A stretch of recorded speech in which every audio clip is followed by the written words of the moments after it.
어린 양의 혼인잔치라는 제목으로 하나님 말씀 증거하도록 하겠습니다. 오늘 계시록 19장 1절에서 10절까지의 말씀을 우리가 읽었는데요, 이 본문의 주제는 한마디로 찬양에 대한 것입니다. 그래서 19장이 가장 많이 나오는 단어가 무엇이냐면 할렐루야라는 이 단어입니다. 오늘 본문 1절에서 6절까지를 보면 이 할렐루야라는 단어가 4번에 걸쳐서 나오고 있는 것을 알게 됩니다.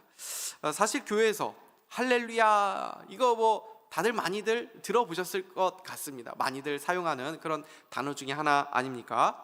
그러나 세상에서는 사용하지 않는 단어이죠. 이 뜻이 무엇인지도 세상 사람들은 잘 모릅니다. 이 말은 히브리어인데 이 히브리어를 우리가 그대로 지금 사용하는 것이죠. 할렐루야라는 단어의 뜻이 무엇입니까? 할렐이라는 이 히브리어가 찬양하다라는 의미를 갖고 있고, 야라는 단어가 있는데 이것은 이제 하나님의 성호 중에 우리가 여호와라는 그 명칭이 있지 않습니까? 여호와라고도 하기도 하고 또는 야훼라고도 우리가 말하는데, 이 야훼라는 이 말을 축약해서 야라고 합니다. 그러니까 여호와라는 단어가 이 야에 담겨 있습니다. 그러니까 할렐루야라는 단어의 뜻이 무엇입니까? 여호와를 찬양하라, 여호와를 경축하라, 여호와를 높여드리자, 우리 여호와를 찬양합시다 라는 그런 의미가 되는 것입니다. 놀랍게도 우리가 이 단어가 익숙해서 그렇지 이 단어가 사실 성경에 그렇게 많이 나오지 않습니다. 시편과 요한계시록에만 등장하는 단어입니다.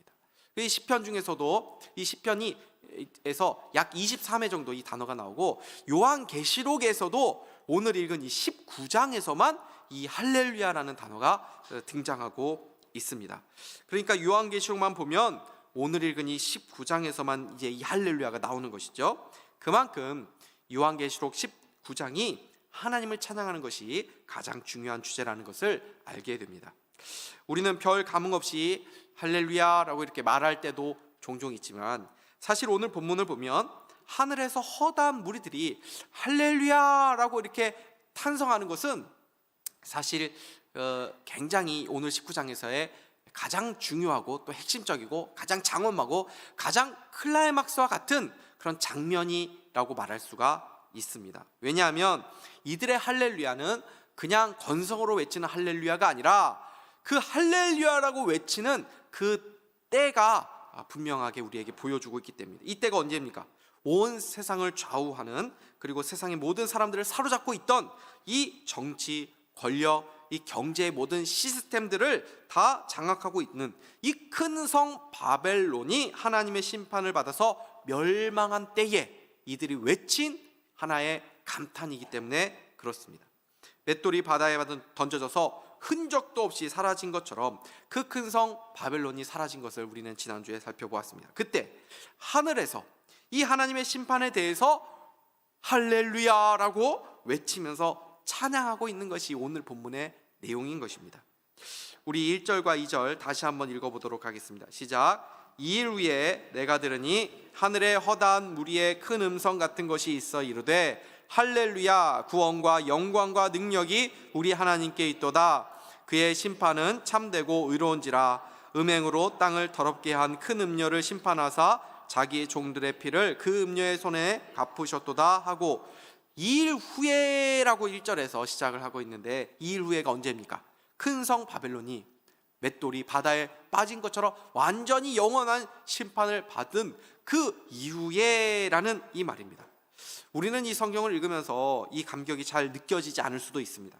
그러나 로마 압제에서 신음하고 고통하면서 그 그리스도의 재림을 고대했던 이 당시 초대교회 성도들은 이 할렐루야, 여호와를 찬양하라 라는 이 성경의 말씀을 들었을 때에 이들은 동시에 자기들도 가슴 깊은 곳에서부터 맞습니다, 할렐루야라고 외치지 않았겠습니까?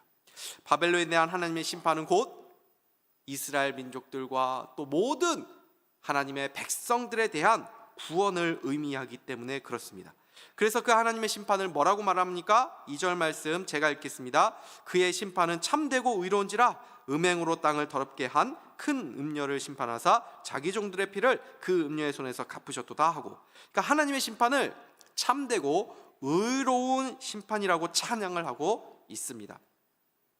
세상에도 심판하는 사람들이 있습니다. 재판관들이 있습니다. 그래서 우리가 억울한 일을 당할 때에 그 사법 제도에 이렇게 도움을 요청하기도 합니다. 그러나 세상의 재판관들, 세상에서 이제 심판하는 위치에 있는 자들이 항상 참되고 의로운 심판만을 하는 것은 아닙니다.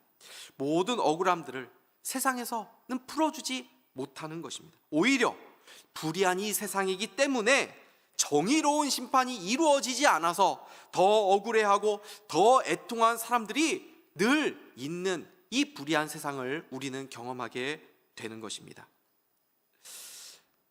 제럴드 시처라는 사람이 쓴 하나님 앞에서 울다라는 책이 있습니다. 이 저자는 기독교 베스트셀러 작가이기도 하고 또 신학교 교수이기도 한 신실한 하나님의 사람입니다. 이 사람이 참 단란한 가정을 이루고 행복하게 살고 있었는데 사랑스러운 어린 자녀들 4명이 있었고 또 자기를 지지해 주고 또 복음을 위해서 함께 동역하는 사랑스러운 아내가 있었습니다.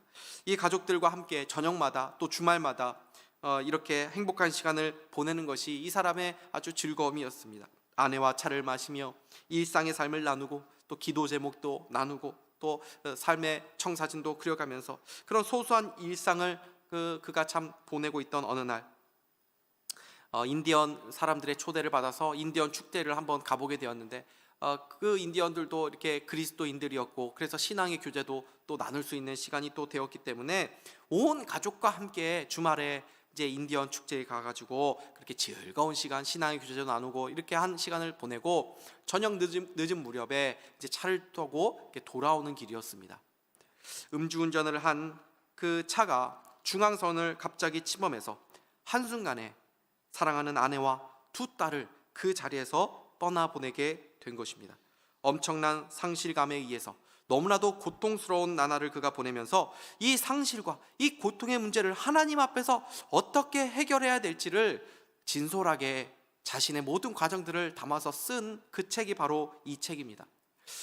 이 사람이 참 힘들었던 것 중에 하나는 처음에 당연하게 이 음주운전자에 대한 적합한 처벌이 있을 것이라고 생각을 했는데 이 음주운전자가 변호사를 쓰면서 또 재판 과정을 거치면서 여러 가지 진행되는 과정을 보는데 이것이 어쩌면 제대로 이 처벌을 이 사람이 받지도 못할 수도 있겠다라는 이 불길한 예감이 들었고 결국 그 예감처럼 이 사람이 적당한 그 합당한 처벌을 제대로 받지 않은 것을 보게 된 것입니다. 여기서 그는 용서의 문제에 직면하게 됩니다. 끝없이 증오와 싸워야 했고 정의가 실현되기를 바라는 마음, 어떻게 보면 복수심이죠. 이 복수심으로 인해서 자기에게 해로운 상상들을 계속 하게 되면서 자신의 삶이 망가지는 경험을 그가 계속 하게 됩니다. 그러면서 그는 왜 하필 나에게 이런 일이 일어난 것입니까? 왜 하필 저입니까? 왜 하필 나에게 이런 사고가 일어난 것입니까? 왜 하필 나에게 이런 질병이 찾아온 것입니까? 왜 하필 나에게 이러한 시련이 있는 것입니까? 라는 그러한 질문들을 하나님 앞에서 수없이 하면서 보내게 되는 것입니다. 그런데 그 모든 고통의 세월들을 그가 보내면서 그가 결국 내리게 된 결론은 하나님이야말로 자신의 깨어진 삶을 세울 수 있는 유일한 기초가 된다는 것을 그가 결국 깨닫게 됩니다. 복수심과 원망과 증오는 자신의 삶을 세우기는커녕 오히려 자신의 삶을 계속적으로 망가뜨릴 뿐이라는 것을 알게 되었습니다. 결국 그는 그 악한 것들을 내가 선택하는 대신에 자신의 삶을 회복시키실 하나님의 은혜를 바라보며 그 은혜를 선택하게 된 것입니다. 그리고 다시 삶을 회복하는 그런 모습을 이 책에서 보여주면서 수많은 사람들에게 힘과 용기를 주는 그러한 삶으로 살아가고 있습니다. 여러분, 우리에게 하나님이 계셔서 얼마나 좋은지 모릅니다. 이 하나님이 안 계시다면 이러한 고통과 이런 아픔과 이런 억울함이 있을 때 이것을 우리가 어떻게 해결할 수 있겠습니까? 하나님은 뭐라고 말씀합니까? 반드시 우리의 억울함을, 우리의 그런 모든 아픔을 다 회복시키시고 갚아주신다고 약속하고 계시지 않습니까? 그러므로 신자에게는 사실 결코 억울함이 있을 수 없는 것입니다. 애매한 고난을 당할 때, 의인의 고난이 있을 때 비록 잠시 인간적인 억울함이 들 수도 있습니다. 그러나 그 억울함을 하나님께서는 반드시 외면하지 않으시고 갚아주신다는 것을 우리는 믿어야 합니다. 하나님의 심판은 참되고 의로운 심판이기 때문에 그렇습니다. 하나님으로 인해서, 믿음으로 인해서, 신앙으로 인하여서 많은 고통과 어려움을 겪은 사람일수록 이 하나님의 참되고 의로운 심판이 위로가 되는 것이고 구원이 되는 것이고, 그 심판이 이루어질 때에 할렐루야라고 하나님을 더욱더 높여서 찬양하게 되는 복을 누리게 될 줄 믿습니다. 두 번째, 이들이 하나님을 찬양하고 있는 이유가 무엇입니까? 하나님께서 모든 것을 통치하고 계시고 혼인잔치를 시작하셨기 때문이라고 말씀합니다. 6절에서부터 우리 8절까지 우리 같이 한번 읽어보도록 하겠습니다. 시작. 또 내가 들으니 허다한 무리의 음성과도 같고 많은 물소리와도 같고 큰 우레소리와도 같은 소리로 이르되 할렐루야, 주 우리 하나님 곧 전능하신 이가 통치하시도다. 우리가 즐거워하고 크게 기뻐하며 그에게 영광을 돌리세. 어린 양의 혼인기약이 이르렀고 그의 아내가 자신을 준비하였으므로 그에게 빛나고 깨끗한 세마포 옷을 입도록 허락하셨으니 이 세마포 옷은 성도들의 옳은 행실이로다 하더라. 아멘. 전상의 허다한 무리들이 지금 왜 찬양을 하고 있습니까? 뭐라고 찬양합니까? 주리 하나님이 통치하시도다. 주리 하나님이 통치하고 계시기 때문에 찬양한다라는 것입니다. 정확한 표현은 하나님이 통치를 시작하셨도다라는 그런 의미입니다. 물론 그 전에도 하나님은 이 온 우주 만물의 왕으로서 이 세상을 통치하고 계신 분이십니다. 지금도 하나님은 이 땅을 통치하고 계신 줄 믿으시기 바랍니다. 북한도 주님이 통치하고 계시고 모슬렘 국가도 주님이 통치하고 계시고 공산국가도 주님은 다 지금도 역사를 주관하시고 통치하고 계시는 것입니다. 이 다니엘서를 보십시오. 다니엘서의 가장 중요한 주제가 무엇입니까? 하나님께서 역사를 주관하시고 통치하신다는 것입니다. 다니엘서의 그 시대적 상황이 무엇입니까? 이스라엘이 바벨론에서 패망하고 바벨론의 그런 포로로 잡혀갔는데 그 중에 다니엘도 있지 않습니까? 이 다니엘이 바벨론 이 제국에서 살아가면서 그 시대 속에서도 하나님께서 그 바벨론이 다스리는 것 같이 보이는 그 시대였지만 하나님이 역시나 여전히 이 세상을 주관하고 계시다는 것을 뚜렷하게 보여주는 것이 이 다니엘서 아닙니까?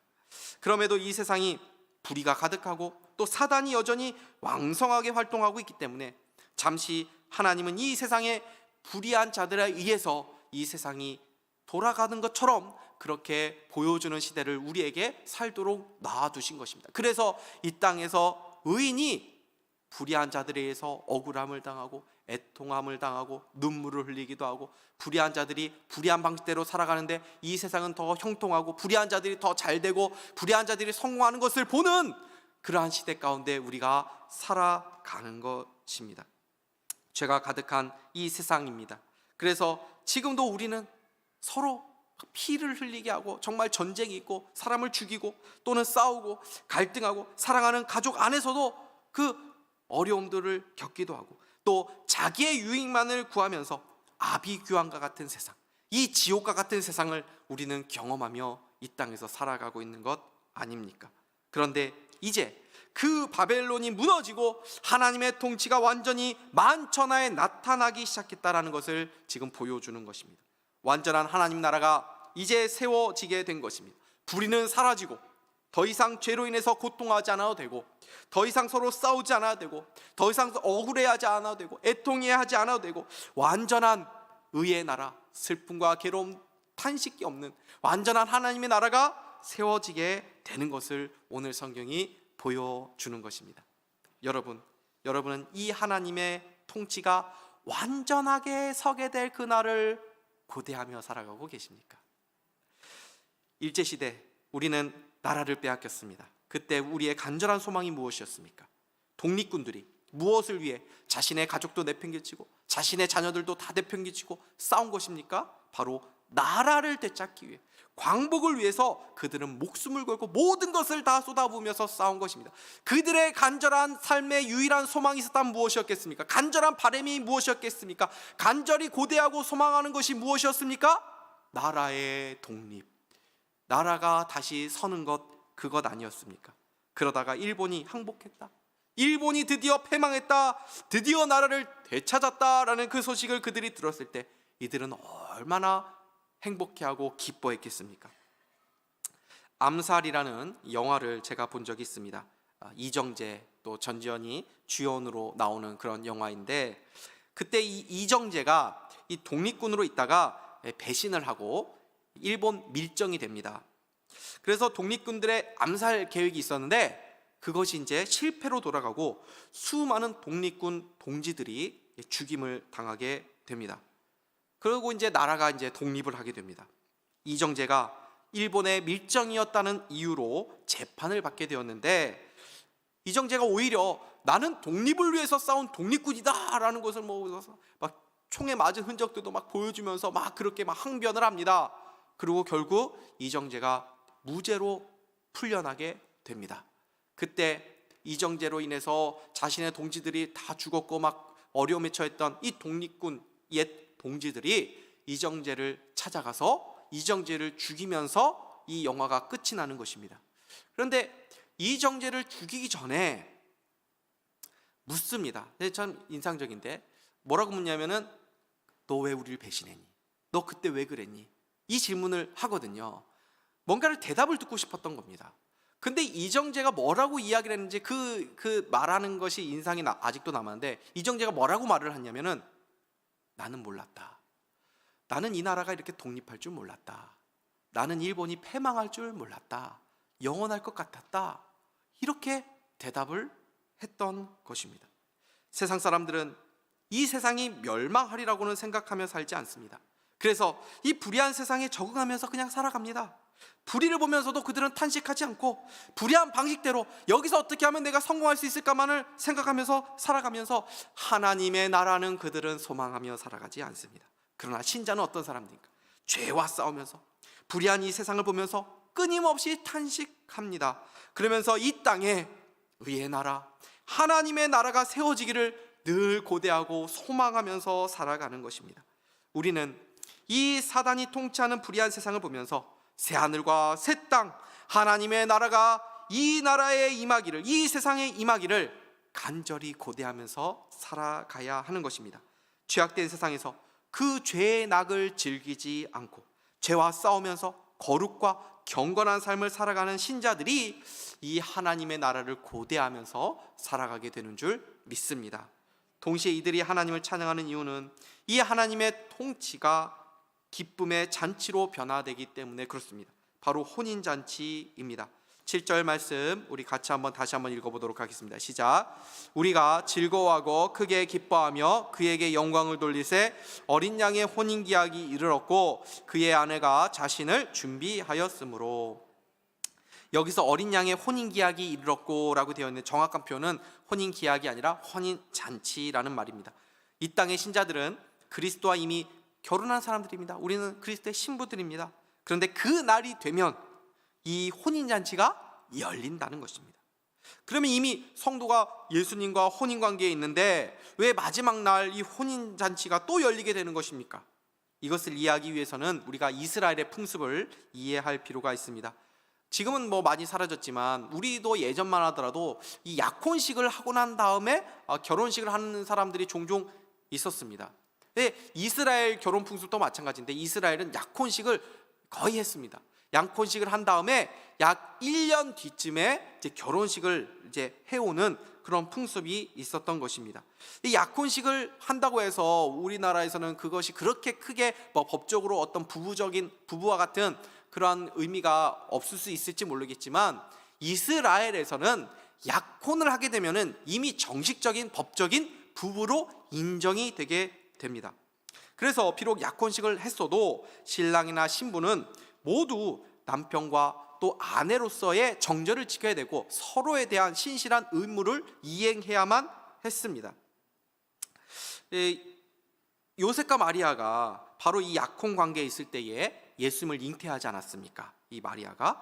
그래서 요셉이 그래도 의로운 사람이기 때문에 마리아를 생각해서 소문내지 않고 조용히 정리를 하려고 했지만 사실 이때 신부는 자신의 정절을 지키지 못하면 율법에 의해서 처리가 될 수밖에 없었던 그런 이스라엘 문화가 있었습니다.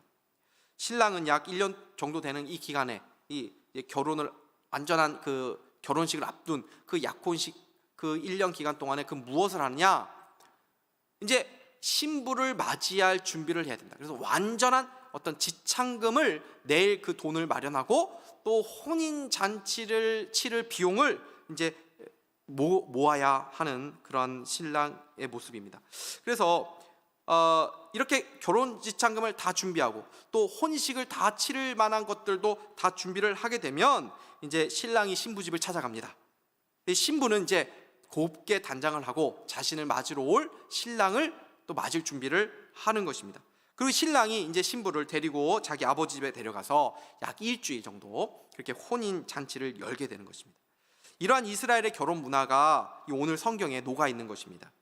예수님의 그 승천부터 이 재림까지 지금 우리가 살아가는 이 시대가 바로 교회가 그리스도와 약혼한 그런 기간이라는 것입니다.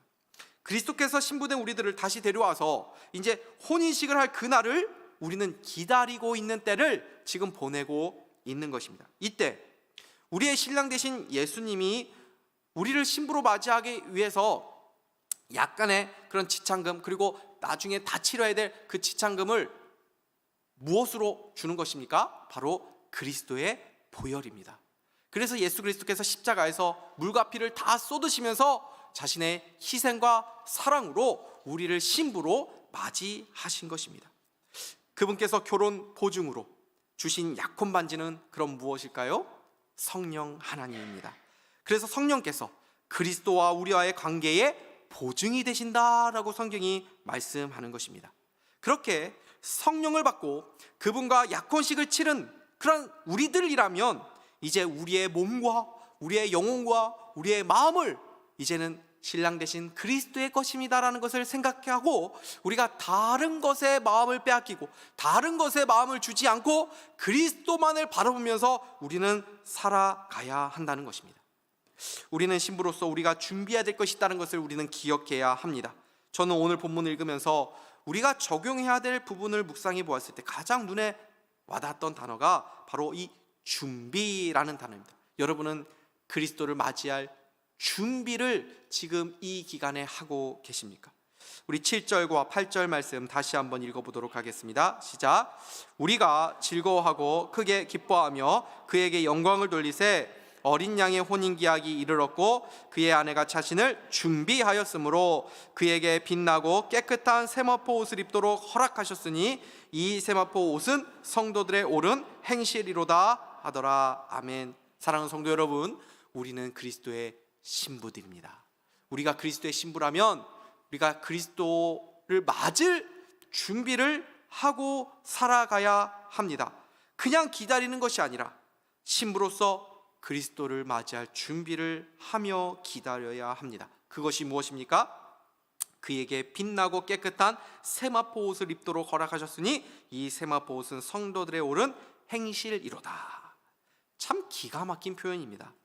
여기에는 신부가 준비해야 될 일도 말하고 있지만 동시에 신랑이 신부를 위해서 준비한 것도 함께 말하고 있기 때문입니다.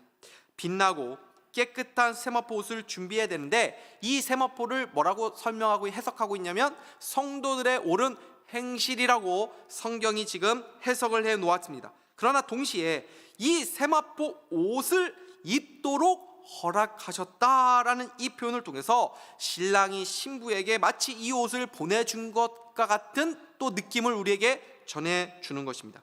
이것이 바로 우리 신자들이 누리는 이 구원의 양면성입니다. 구원받은 신자의 삶은 언제나 이 긴장이 존재합니다. 성경은 한쪽 편만 말하지 않고 반드시 이 두 가지를 다 같이 이야기를 합니다. 우리는 믿음으로 그리스도께서 주시는 의를 받은 사람입니다. 그러니까 율법의 행위와 상관없는 의를 우리는 거저 은혜로 선물로 받은 것입니다. 그러나 동시에 성도는 항상 우리가 받은 그 구원을 두렵고 떨림으로 이루어야 할 책임도 있다는 것을 성경은 함께 강조하고 있습니다. 우리의 구원은 하나님의 완전한 은혜의 선물이지만 동시에 우리도 이루어 가야 할 그 책임이 있는 부분이 있다는 것입니다. 우리가 예수님의 신부로 준비되기 위해서는 우리의 힘과 노력만으로는 결코 이것이 가능하지 않습니다. 그렇기에 신랑 되신 예수님께서 우리가 온전한 신부, 순결한 신부로 준비되도록 도와주시는 것입니다. 그래서 성령님을 우리에게 보내주셨습니다. 성령님은 우리 안에 계셔서 끊임없이 우리가 의의 길을 걸어갈 수 있도록, 진리의 길을 걸어갈 수 있도록 도와주시고 인도해 주십니다. 우리가 혹 죄에 빠지거나 우리가 혹 잘못된 길을 갈 때는 성령님께서 우리를 책망하시고 그 죄를 지적하시고 깨닫도록 도와주시기도 하고, 때로는 우리가 진리의 길, 의의 길을 걸어가면서 선을 행하다 낙심할 때가 있을 때에, 우리가 지치고 힘들 때가 있을 때, 주저앉고 낭망하고 싶어질 때에 성령님은 또 우리를 격려하시고 위로하시고 힘을 주시고 용기를 주시고 소망을 주셔서 다시 그 길을 끝까지 걸어갈 수 있도록 또한 도와주시는 분이라는 것입니다. 그렇게 성령님은 우리로 하여금 끝까지 이 신랑 되신 예수 그리스도를 맞이할 준비를 할 수 있도록 도와주시는 줄 믿으시기 바랍니다. 동시에 우리는 우리가 힘써야 될 도 있다는 것을 기억해야 됩니다. 그것은 바로 하나님의 말씀을 지키려고 부단히 노력하는 일입니다. 하나님 말씀에 순종하려고 애쓰는 일입니다. 죄와 싸우는 일입니다. 거룩을 향해서 달려가는 일입니다. 이 믿음의 경지를 우리가 포기하지 않고 우리가 해야 될 일을 하는 것입니다. 세상과 타협하지 않는 삶, 그리스도에 대한 충성과 다른 것에 내가 곁눈질하지 않고 살아가는 그 모든 우리의 의로운 행위들이 마치 씨줄과 날줄이 서로 계속 겹치면서 그 행위들을 통해서 우리의 세마포 옷이 준비되어 간다라는 것입니다. 그리스도의 보혈로 정결하게 되고 깨끗하게 되고 빛나는 이 옷을 우리가 입었다면, 우리는 그 옷을 날마다 그리스도의 보혈에 늘 희게 깨끗하게 씻기고 그리스도의 의의 옷을 입은 자답게 거기에 합당한 삶을 살아가도록 또한 힘써야 된다라는 것입니다. 우리 모두 신랑 되신 그리스도의 순결한 신부, 충성스러운 그러한 그리스도의 신부가 될 수 있기를 바랍니다. 순결하다란 말이 좀 와닿지 않습니까? 그렇다면 오직 늘 그리스도만을 바라보는 삶을 살아가기를 결단하시기를 바랍니다. 신랑 되신 그리스도의 오심을 사모하고 고대하며 살아갈 수 있기를 바랍니다. 저는 요즘 많이 생각하는 것이, 우리가 예수님을 많이 생각하는 것 같다고 착각을 하고 있지, 사실은 예수님을 그렇게 많이 생각하면서 살아가고 있지 않은 것 아닌가라는 생각을 하게 됩니다. 여러분은 얼마나 예수님을 생각하십니까? 예수님을 생각한다는 것이 무슨 의미입니까? 어떤 성화에 걸려진 길게 파마하신 그런 유대인 청년의 모습을 생각하는 것이 예수님 생각하는 것입니까? 아니죠. 예수님을 생각한다는 건 무엇입니까? 성경에서 우리에게 드러내 주신 예수님의 성품, 그분의 온유하심, 한결같으신 우리를 향한 사랑, 그분의 신실하심, 그분의 은혜, 그분의 긍휼, 그 그리스도의 성품을 생각하는 것입니다. 그 그리스도의 성품을 생각하면서 우리는 이 땅에서 그리스도의 완전한 교제를 충만하게 누리고 있지 못하고, 그 그리스도의 그 은혜와 그 사랑을 완전하게 우리는 깨닫지 못하는 그런 안개와 같은 인생을 살고 있는데, 그 그리스도에 대한 생각을 하면 할수록 우리가 지금 이렇게 이 세상에서 그리스도를 생각하는 것만으로도 얼마나 그분이 좋은데, 그분을 만나게 될 그 완전한 혼인잔치가 열리는 그날이 되면 얼마나 완전한 우리가 기쁨을 누리게 될 것인가, 그분을 온전하게 안다면 얼마나 우리는 기뻐할 것인가 라는 것을 자꾸 생각하는 것입니다. 그러면서 그분을 더 보고 싶어하고 더 그리워하고 더 사랑하는 마음을 키워가는 것입니다. 다른 사람들이 볼 때 저 사람은 참 예수님 생각을 많이 하는 것 같아, 저 사람은 참 예수님을 참 좋아하는 것 같아, 참 예수님을 그리워하면서 사는 것 같아 라고 우리가 그렇게 다른 사람들에게 보여줄 수 있다면 우리가 얼마나 복된 사람들이겠습니까? 말씀을 마치겠습니다. 성경은 성도들뿐 아니라 모든 피조물들이 그리스도가 베푸실 이 혼인잔치를 갈망하고 있다라고 말씀합니다. 죄로 인하여 모든 피조물들이 탄식하고 있는데, 그 날이 되면 모두가 새로워지고 모든 얽매임에서 다 벗어날 것이기 때문입니다. 그래서 혼인잔치가 열리는 날은 신랑 신부뿐 아니라 모든 피조물들과 모든 만물들이 함께 크게 기뻐하고 즐거워하는 날이 되게 될 것입니다.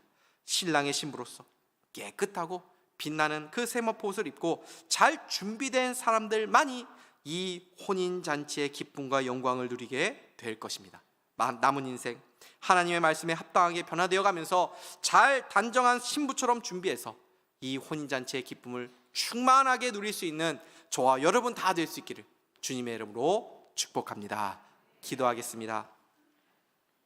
하나님 아버지 감사합니다. 예수 그리스도께서 우리를 위해 피 흘려 우리를 그리스도의 신부로 삼아주시고 주님이 오실 그날을 바라보며 살아가게 하여 주신 것을 감사합니다. 주의 신부로서 합당하게 살아가게 하여 주시고 준비하며 살아가게 하여 주시고, 우리 가운데 혹시 신앙으로 인해서 고통과 아픔을 겪고 있습니까? 고난 가운데 있습니까? 그 고난과 그 아픔을 통해서 그리스도를 더 바라보며 살아간다면 그 삶이 가장 복되고 예수님을 더 생각하고 그리워하는 그러한 인생이 될 수 있다는 것을 기억하면서 하나님, 그 삶을 소중하게 여기고 우리의 남겨진 삶 더 예수님 생각하며 보고 싶어하는 그러한 복된 신부로 다 되게 하여 주셔서 주님 오실 그날 혼인잔치 날에 크게 기뻐하고 즐거워할 수 있는 은혜를 우리 모두에게 허락하여 주시옵소서. 감사드리며 예수 그리스도의 이름으로 기도하옵나이다. 아멘. 우리 찬송가 170